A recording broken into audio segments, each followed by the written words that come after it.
వి gold trusted gold buyers మీరు తాకట్టు పెట్టిన బంగారాన్ని విడిపించి ఈ రోజు ఉన్న మార్కెట్ ధరకు కొనబడును.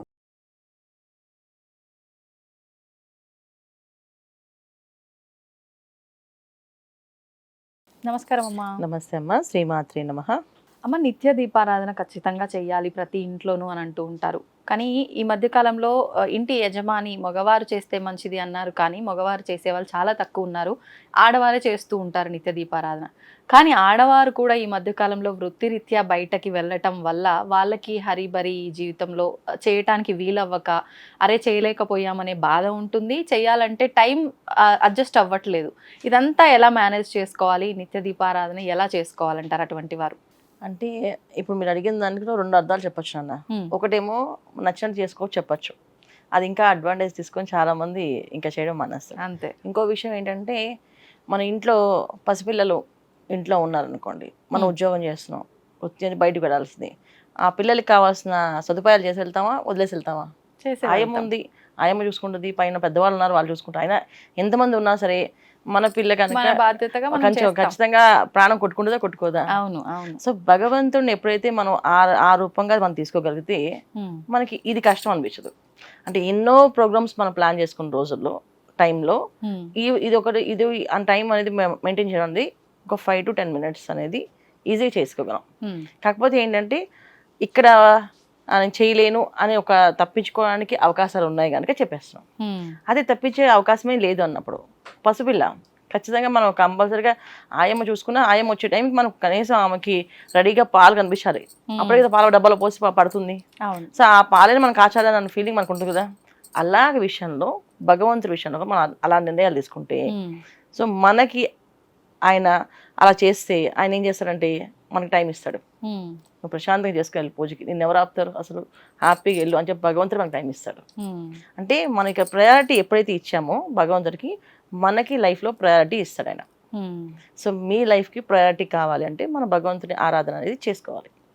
అయితే దీపం వెలిగించే పరిస్థితి రాలేనప్పుడు, నిజంగా రాదు అన్నప్పుడు సింపుల్ ఏంటంటే, దీపం అనేది ఏంటంటే ఇంటికి ఇల్లాలు దీపం అని చెప్తాను. అంటే ఏంటి అంటే, పొద్దున్నే లేచి స్నానం ఆచరించి ఏదైతే స్టవ్ వెలిగిస్తామో అదే దీపం. దాన్ని ఫస్ట్ దీపం కింద అన్నారు. భగవంతుడి దగ్గర సపరేట్ దీపం కాదు. ముందు ఏదైతే మనం వెలిగించి మనకి ఇంట్లో ఉన్న వాళ్ళందరికీ కాఫీలు టీలు కోసం దేనికోసం మనం స్టవ్ వెలిగిస్తామో, ఆ స్టవ్ ముట్టుకున్నప్పుడు ఏదైతే అగ్నిదేవుణ్ణి స్మరిస్తామో అప్పుడు కాస్త స్నానం చేసి వచ్చి కాస్త స్టవ్ని, అంటే పూర్వం అయితే పొయ్యి ఉండేది, ఆ పొయ్యిని అలికి పెట్టుకునే వాళ్ళు రాత్రి పొద్దున్నే పసుపు కుంకుమ కాస్త బొట్లు పెట్టేసి ఆ పొయ్యి వెలిగించినప్పుడు అగ్నిదేవుని నమస్కారం చేస్తారు. ఎందుకంటే ఆ పొయ్యి వెలగాలి కదా. అప్పుడు కట్టెలన్నీ వెలగలేదు అనుకోండి, ఒక రోజు ఏం చేస్తావు, అవి వెలిగేవి కాదు. ఎంతసేపు వెలిగించినా వెలిగేవి కాదు, చాలా కష్టం అయిపోయి అందరూ లేచేస్తుండే వాళ్ళు, కాఫీలు కావాలి, టిఫిన్లు కావాలనేసి. అప్పుడు ఖచ్చితంగా దేవుడు దేవుడు దేవుడు అని చెప్పి అనుకుంటేనే అది వెలిగించేవాళ్ళు కట్టెల్ని. ఇప్పుడు ఏంటి మనకు వచ్చింది, గ్యాస్ స్టవ్ వచ్చేసి చక్కెర కొడితే ఆన్ అయిపోతుంది. కొంతమంది జస్ట్ ఆన్ చేస్తే ఆన్ అయిపోతుంది. దాంతో ఏంటంటే లేవడం బెడ్ నుంచి లేవడం వెళ్ళి స్టవ్ ముట్టుకొని వెలిగిస్తున్నారు. ఇది దోషం కింద మారుతుంది. దీనివల్ల ఏంటంటే మనకి ఏ పని చేయాలన్నా, సో చుట్టూ మనకి బాడీలో ఏంటంటే రజోగుణం అనేది పెరుగుతుంది. ఏదైతే స్నానం ఆచరిస్తామో అప్పుడు సాత్విక గుణం అనేది ఉంటుంది. మనలో 3 గుణాలు ఉన్నాయి. సో ఈ 3 గుణాల్లో ఎక్కువగా వాడేది రజోగుణమే. సో తామసం గుణం ఉంది కదా, అది చాలా తక్కువగా, రజోగుణం ఎక్కువ పెరుగుతుంది. సరే ఫాస్ట్గా అయిపోవాలి పని, ఫాస్ట్గా అవ్వాలి, టైం సరిపోదు అని చెప్పి పరిగెడతాం కదా. ఈ పరిగెట్టే ప్రాసెస్లో చేసే పనులు కొన్ని మిస్టేక్స్ మన జీవితాన్ని ఇంకా ఇంకా వెనక్కి తీసుకెళ్తుంది. ఇప్పుడు పూర్వం చూడండి, ఒకే యజమాని సంపాదిస్తే ఇంటిల్లిపాది హాయిగా తిని హాయిగా ఉండేవాళ్ళు. ఇవాళ ఇంట్లో ఉన్న అందరూ సంపాదించినా హాయిగా తినలేకపోతున్నారు, హాయిగా ఉండలేకపోతున్నారు. అవునమ్మా. సో ఎందుకు వచ్చింది ఆ కారణం? మనలో చేసే కొన్ని మిస్టేక్స్ అవి మనని శాపాలుగా మారుతున్నాయి. సో దానివల్ల వెనకబడుతున్నాం. మనం ముందుకు వెళ్తున్నాం అనుకుంటున్నాం, కానీ మనం కొన్ని అలవాట్లు వదిలేసి వెనకబడుతున్నాం. సో వచ్చే తరానికి అది ఏం చేయాలి అనేది కూడా తెలియకుండా అయిపోతుంది. ఇలాంటి పరిస్థితికి మనం వెళ్తున్నాం. సో అందుకని ఏంటంటే పెద్దవాళ్ళు ఏం చేస్తారంటే కనీసం మీరు ఇంకా స్టవ్ ఇలా వెలిగిస్తాం కనుక స్నానం చేసి దీపం పెట్టండి దేవుడి దగ్గర అని చెప్పారు. సో దేవుడి దగ్గర ఖచ్చితంగా స్నానం చేసి వెళ్తాం కదా. అందుకని దేవుడి దగ్గర ఇంట్లో దీపం పెడితేనే, ఇంట్లో దీపారాధన జరిగితేనే ఇల్లు కలిసి వస్తుంది, ఇంట్లో దీపం ఉంటేనే ఇల్లు మీకు ఎత్తురు వెళ్తుంది అని చెప్పి మన్ని అలా అలవాటు చేశారు, డైవర్ట్ చేశారు. ఇవన్నీ ఎప్పుడు 90s నుంచి ఏదో ఒక దానికి లింక్ చేయకపోతే వినరు అని చెప్పి చేశారు. కానీ మన చేసే పని ఏంటంటే పొద్దున్నే లేవగానే స్నానం ఆచరించాలి ఫస్ట్. అది ఇంట్లో లక్ష్మీ స్వరూపం. ఇంటి దీపం వెలిగించడం కంటే ముందు మనం ఇంట్లో శుభ్రమైన బట్టలు వేసుకొని శుభ్రంగా ఉండడం అనేది ముఖ్యం. రెండోది ప్రశాంతంగా నవ్వుతూ లేవడం అనేది ఇంకా ముఖ్యం. సో ఆ రోజు ఎంత బిజీ ఉన్నా నేను చాలా బిజీ అనుకోకుండా నవ్వుతూ భగవంతుడా నన్ను నిద్రపోతే మనం లేచామంటే మనం బతికినట్టే లెక్క.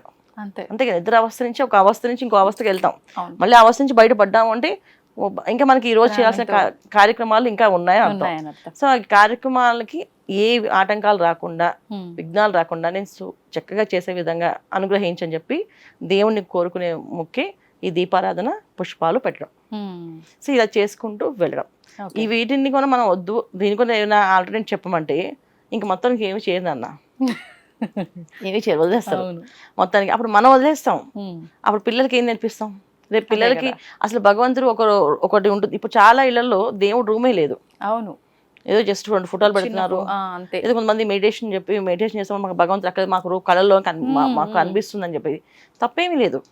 కాకపోతే ఏంటంటే నెక్స్ట్ తరానికి ఏమి ఇస్తున్నాం మనం ఇక్కడ ఓకే, బట్ నెక్స్ట్ తరానికి ఇవ్వాలి అంటే మన ఆచారాలు, మన సాంప్రదాయాలు, మన హిందుత్వం ఏదైతే ఉందో, మన సనాతన ధర్మం ఏదైతే చెప్పిందో ఈ ధర్మాన్ని మనం పాటించాలా చెయ్యాలి. ఇది మన మానవ జన్మగా మనం తీసుకున్నప్పుడు, ఒక హిందూ ధర్మంలో మనం పుట్టినప్పుడు హిందువుగా మనం చేయాల్సిన కార్యక్రమాలు కొన్ని ఉంటాయి, బాధ్యతలు. ఇవి బాధ్యతలు, సో ఇవి ఖచ్చితంగా చేయాలి. అమ్మ, ఇప్పుడు ఇందాక మీరు అన్నట్టుగా స్టవ్ మనం స్నానం ఆచరించి వెలిగిస్తే అక్కడే మనం భగవంతుడికి దీపారాధన చేసినట్టుగా అవుతుంది అని అన్నారు కదా. ఇప్పుడు మరి ఆడవాళ్ళకు పీరియడ్స్ వచ్చిన సమయంలో కూడా మనం పొయ్యి వెలిగిస్తున్నాము, అది మరి దోషం కింద మారట్లేదా? అంటే జనరల్గా ఏంటంటే వెలిగించకూడదు, కానీ వేరే ఆల్టర్నేట్ లేకపోవడం వల్ల వెలిగిస్తున్నారు. దాన్ని అగ్ని అంటేనే ఏంటంటే శుచి అని అర్థం. సో అగ్నిలో వేస్తే ఏదైనా సరే అది శుద్ధి అయిపోతుంది. సో మనం చేసేదానికి చేస్తున్నందుకు దానికి ఒక పూజ ఉంటుంది. 5వ రోజున ఒక చిన్న కథ చదువుకొని ఆడవాళ్ళు నీళ్ళు పోసుకుంటారు.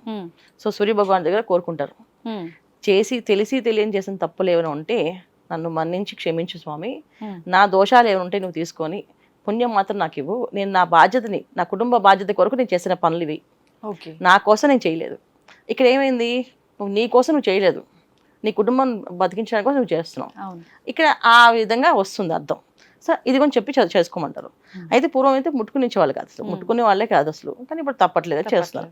సో ఈ విధంగా కథ 5వ రోజు స్నానం చేసినప్పుడు పసుపుతో ఒంటికి మొహానికి రాసుకొని కొంచెం ఇంత పసుపు ముద్ద గొంతులో వేసుకొని సూర్య నమస్కారాన్ని చేయాలి. సూర్యుడి దగ్గరికి వచ్చి నమస్కారం చేసి ఏమైనా దోషం ఉంటే ఆ దోషాలు నువ్వు తీసుకొని పుణ్యం మాత్రం నాకు ఇవ్వు స్వామి అని చెప్పి దండం పెట్టుకోవడం. ఈ విధంగా పెట్టుకోవడం వల్ల ఏంటంటే ఆ దోషం నివారణ అవుతుంది. అంటే నీ కోసం చేసేది స్వార్థము, పరుల కోసం చేసేది సహాయం. ఈ స్వార్థానికి సహాయానికి మధ్యలో ఉండేటప్పుడు దోషం కింద రాదు, అది నీ బాధ్యత కింద వస్తుంది. అలా అనమాట. అంటే నా బాధ్యతను నేను నిర్వర్తించాలి కాబట్టి తప్పక ఇది చేయాల్సి వచ్చింది అని చెప్పి మనం చెప్పుకుంటే సరిపోతుంది. అక్కడితో దోషం అనేది ఉండదు, ఇంకా మనకు అయిపోతుంది. ఈ పసుపు మింగటం ఇదంతా ఎందుకమ్మా? శరీరంలోని ఎప్పుడు కూడా రజోగుణం పెరగకుండా ఉండడానికి. అంటే అప్పుడప్పుడు అలా చేస్తూ ఉండాలా? ఎవ్రీ మంత్ అలా జరిగినప్పుడు 3 రోజులు 5వ రోజు ఇంత చిన్న పసుపు ముద్ద గొంతులో మింగితే మనకి ఆ అగ్రెసివ్గా అనేది ఉండదు. సాత్వికంగా ప్రతి విషయాన్ని ఆలోచించి ప్రతిదీ చేస్తాం. ఇంటికి ఇల్లాలు దీపంలాగా ఉండాలి అంటారు. అంటే ఏంటంటే కాంతి ఆ వెలుగులాగా ఉండాలి, అగ్నిలాగా జ్వాలలాగా ఉండకూడదు. సో చాలా మంది అరుస్తూ ఉంటారు, గట్టిగా మాట్లాడేస్తుంటారు, ఎంత చెప్పినా వినరు. సో వాళ్ళకి ఆ కోపం ఇంకా పెరుగుతూనే ఉంటుంది. చేసే పనులు ప్రతిదీ ఇంకా అంటే ఎదుటి వాళ్ళకి చేసేది అలాగే ఉంటుంది. అలా ఉన్నప్పుడు వీళ్ళు పెంచుతూ ఉంటారు. కానీ దాన్ని తగ్గించే మార్గం ఏది అంటే ఆవిడకి ఆ రజోగుణం పెరగకుండా ఉండాలంటే ఇది చేయాలన్నమాట. సో అందుకే పూర్వం చేసేవాళ్ళు కానీ. సో నిత్యం మనం సంతోషంగా ఉండాలి అంటే చాలా చిన్న పూజ ఏంటంటే ఎక్కడున్నా, ఇంట్లో ఉన్నా, బయట ఉన్నా, ఎప్పుడున్నా సరే త్రికాలలో చదువుకోవచ్చు.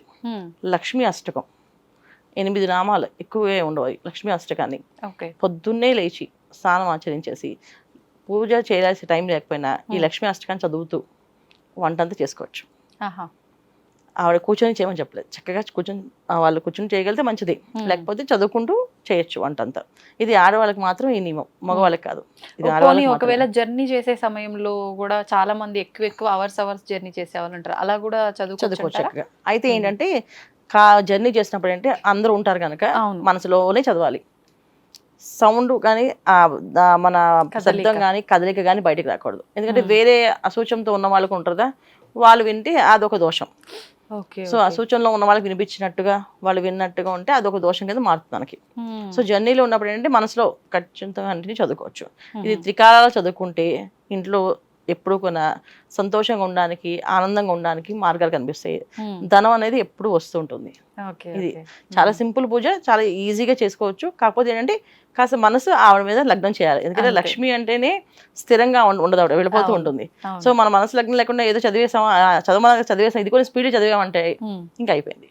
మనస్ఫూర్తిగా ఒక 5 నిమిషాలు కేటాయించి అమ్మవారి రూపాన్ని, అమ్మవారిని తలుచుకుంటూ మనసులో సంతోషంతో చదవాలి. ఇది హడావుడిగా చదవకూడదు.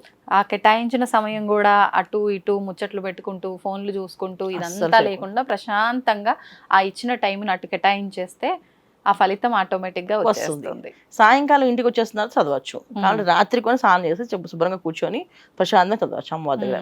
ఇలా చదవడం వల్ల ఏంటంటే నిత్య దీపాలు చేసేంత ఫలితము ఉంటుంది, మనం పూజ చేయలేదని అనే బాధ అనేది లేకుండా ఉంటుంది. సో మనకి పూజ చేసే మార్గాన్ని ఆవిడే చూపిస్తుంది. ఓకే. ఎంతసేపట్లో అయిపోతుందమ్మా చదవటం? 2 నిమిషాలు అన్న. మీరు చెప్పండి ఒక్కసారి. నమస్తుస్తే మహామాయే శ్రీపీఠే సురపూజితే శంఖచక్ర గదా హస్తే మహాలక్ష్మి నమోస్తుతే అని ఈ శ్లోకాలు ఎన్ని వస్తాయి. ఓకే. ఇవి చదువుకుంటూ అంటే ఇది చక్కగా వినడము చదవడము చేస్తూ ఉంటే వీళ్ళకి వస్తుంది, తప్పులు లేకుండా. అది విన్నా సరిపోతుందా అమ్మా? లేదు, వినడానికి. ఎందుకంటే ఏ అర్థంలో తప్పు రాకుండా ఉండడానికి కోసం మనం చదివేటప్పుడు ఒక అర్థంలో తప్పు వచ్చినా సరే అది మనకి దోషంగా మారుతుంది. సో అందుకే శబ్ద దోషం అంటారు కదా, పిలిచేటప్పుడు పలికేటప్పుడు ఆ దోషం వీళ్ళకి వెంటాడుతుంది. సో అందుకని జనరల్ గా పెద్దవాళ్ళు ఏం చేస్తారంటే మీకు రాకపోతే వదిలేయండి, చదవకండి అని చెప్పేవాళ్ళు. దాన్ని తప్పుగా అర్థం చేసుకున్నారు అందరూ. రాకపోతే వదిలేమని చెప్తారండి వీళ్ళు, నేర్చుకుంటేనే వస్తుంది అంటే కాదు. నేర్చుకునే ప్రాసెస్ చాలా అర్థాలు తప్పుగా పలకడం వల్ల దానికి ఇంకా ఇంకా కర్మలు అనుభవించాల్సి వస్తుంది. దానికంటే చదవకుండా అమ్మ నాకు వచ్చేటప్పుడు చదువుతా అని చెప్పి పెద్దవాళ్ళ దగ్గర కూర్చొని నేర్చుకొని చదవమని చెప్పేవాళ్ళు. అమ్మ కొన్ని సందర్భాల్లో ఇంట్లో చదువురాని వాళ్ళు పెద్దవాళ్ళు ఉంటే గనక మనం పూజా మందిరంలో కూర్చొని ఏదైనా బుక్స్ ఇలాంటివి చదువుతున్నప్పుడు, ఇలాంటి మంత్రాలు చదువుతున్నప్పుడు గట్టిగా చదువు మేము కూడా వింటామని చెప్పి కూర్చొని నమస్కారం పెట్టుకొని కూర్చుంటూ ఉంటారు. అలాంటి సందర్భాల్లో నిజంగా అది వాళ్ళకి వినిపించేటట్టు చదవడం కరెక్టేనా? ఇప్పుడు మీరు అన్నట్టుగా ఏదైనా తప్పుగా చదివితే మళ్ళీ వాళ్ళకు కానీ మనకు కానీ దోషం వస్తుందంటారా? విన్న వాళ్ళకి దోషం ఉండదు, కానీ చదివిన వాళ్ళకి దోషం ఉంటుంది తప్పుగా చదివితే. అందుకని తప్పు విన్న వాళ్ళకి ఏం తెలియదు కదా, అది ఇక్కడ ఏముందో అది వాళ్ళు వినేశారు. ఇప్పుడు నేను చదవమని చదివేశాను, విన్నారు. కానీ ఇది వినేటప్పుడు వాళ్ళు ఇబ్బంది ఉన్న రోజుల్లో విన్నారనుకోండి, అది వాళ్ళకి దోషం కింద రాదు. ఇప్పుడు నేను చదివినందుకు దోషంగా వస్తుంది. అందుకే జనరల్ గా మంత్రాన్ని, శ్లోకాలని చదవద్దు అంటాం, అందరి ముందు చదవద్దు అంటాం. ఎందుకు చదవద్దు అంటే అర్థం ఏంటంటే అది ఏ వేళలో వింటారో తెలియదు. కొంతమంది మంచం పడుకుంటూ ఆన్ చేసి విన్నారనుకో, ఆ టైంలో ఇది స్వరం వెళ్ళి విన్నారనుకో, అది నాకు దోషంగా మారుతుంది. సో జనరల్ గా అందుకే నేను ఎక్కడ కొన్నా మంత్రం ఇది ఇలా చేయండి అని చెప్పను, నామాన్ని ఇస్తాను. ఈ నామ మంత్రాన్ని చేసుకోవచ్చని. ఇప్పుడు ఓం నమో హనుమతే నమః అంటాం, శ్రీమాత్రే నమః అంటాం. ఇది నామాలు, ఇది ఎల్లవేళలా ఏ అవసరంలో చేసుకోవచ్చు. అంటే మన పరిస్థితి బాగాలేనప్పుడు కూడా నాకు ఓపిక కావాలంటే మరి భగవంతునే కదా కోరాలి, అందుకని చేయొచ్చు. నామాలకి దోషం లేదు. అమ్మ కొన్ని సందర్భాల్లో అంటే ఇంట్లో అందరూ లేవక ముందరే పెద్దవాళ్ళు ఒకరిద్దరు లేచినప్పుడు సుప్రభాతం లాంటివి, దేవుడి పాటలు ఇలాంటివి టీవీలో ప్లే చేస్తూ ఉంటారు, మిగతా వాళ్ళు పడుకునే ఉంటారు, కొన్నిసార్లు వినిపిస్తూ ఉంటుంది నిద్రలో ఉన్న. అటువంటప్పుడు కూడా దోషం ఏమన్నా వచ్చే అవకాశం? అలాంటప్పుడు పెట్టకూడదు జనరల్ గా. ఎందుకంటే మార్నింగ్ లేవగానే పెట్టాలి అనుకుంటే మంగళ వాయిద్యాలది నాదస్వరం పెట్టచ్చు. ఆ శబ్దానికి అందరూ లేస్తారు, అందరూ లేచి శుభ్రంగా వాళ్ళ ఉన్న కార్యక్రమాలు తీర్చుకున్న తర్వాత మనం స్నానం ఆచరించి అది వినాలి. ఇప్పుడు మనం సుప్రభాతం వింటే మనకి ఏ ఫీలింగ్ వస్తుంది?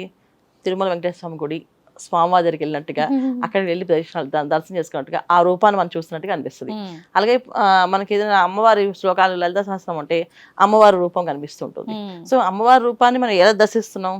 మన మనసు వెళ్ళిపోతుంది అక్కడికి. సో మనసు వెళ్ళినప్పుడు మనం ఏ శరీరంతో ఉన్నాం, అక్కడ ఏ అవస్థలో ఉన్నాం. సో ఈ అవస్థ నుంచి బయటపడడానికి పొద్దున పూట పెట్టే కార్యక్రమం ఏదైనా సరే స్నానం ఆచరించాక అది రన్ చేస్తూ మీరు వంట, వార్పు, బాక్సులు కట్టుకోవడం, అది ఆఫీసులకు వెళ్ళడం ఇవన్నీ చేసుకోవచ్చు. కానీ వేరే అవస్థల్లో ఉన్నప్పుడు కూడా వింటూ అవన్నీ అవస్థల పనులు చేసుకోకూడదు, అది దోషం కింద మారుతుంది.